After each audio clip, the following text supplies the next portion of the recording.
முருகா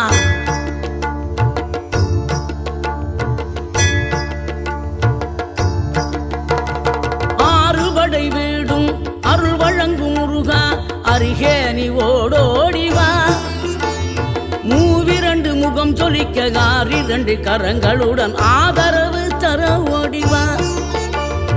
ஆறுபடை வீடும் அருள் வழங்கும் முருகா அருகே நீ ஓடோடிவா. மூவிரண்டு முகம் சொலிக்க ஆறிரண்டு கரங்களுடன் ஆதரவு தர ஓடிவா. ஈசன் மகனே என்னை காக்க இங்க உனையன்றி வேறாரையா. நெஞ்சார நான் நினைக்க பஞ்சாமிர்தம் கொடுக்கும் ஒரு தெய்வம் நீதானையா. ஒரு தெய்வம்